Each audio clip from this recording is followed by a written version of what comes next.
दोस्तों welcome back to my channel go ahead. No drama, no time waste, only for your interest. मैं लेकर आया हूं एक बहुत ही रोचक कहानी। दोस्तों विंस्टन चर्चिल का नाम तो आपने सुना ही होगा, जिन्होंने ग्रेट ब्रिटेन को सेकेंड वर्ल्ड वॉर में हारने से बचाया और ब्रिटेन को विजयी बनाया। अगर वो ना होते तो शायद युद्ध का नक्शा कुछ और ही होता। आज मैं इन कुछ छिपे हुए रहस्यों के बारे में पर्दा हटाता हूं। दोस्तों सेकेंड वर्ल्ड वॉर के दौरान ब्रिटेन के प्रधानमंत्री रहे सर विंस्टन चर्चिल को 20वीं सदी के महानतम राजनेताओं में से एक माना जाता है। राजनीति के अलावा उन्होंने लिटरेचर के क्षेत्र में भी बहुत ही इंपॉर्टेंट कंट्रीब्यूशन किया।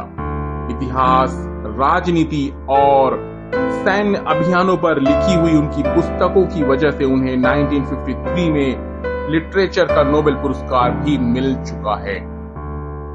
बचपन में चर्चिल बहुत ही ज्यादा हक लाते थे। ये उनकी बहुत बड़ी कमी थी, जिसकी वजह से उन्हें उनके दोस्त चिढ़ाते थे और उन्हें तमाम समस्याओं का सामना करना पड़ता था। तभी चर्चिल ने संकल्प लिया कि वे अपनी हकलाहट दूर करेंगे और एक महान स्पीकर बनेंगे। उन्होंने ऐसा ही किया और अपनी वक्तृत्व क्षमता की वजह से, स्पीकिंग पावर की वजह से नेशनल लेवल के लीडर बन गए। सेकेंड वर्ल्ड वॉर के दौरान जब जर्मन सेना ने बेल्जियम और हॉलैंड में हमला कर दिया और पूरे देश में उनकी सेना घुस गई, युद्ध की स्थिति बहुत ही ज्यादा गंभीर हो गई।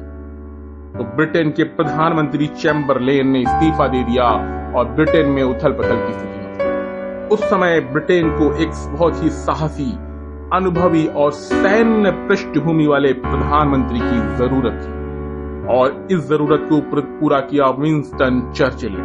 11 मई 1940 को विंस्टन चर्चिल प्रधानमंत्री बन गए।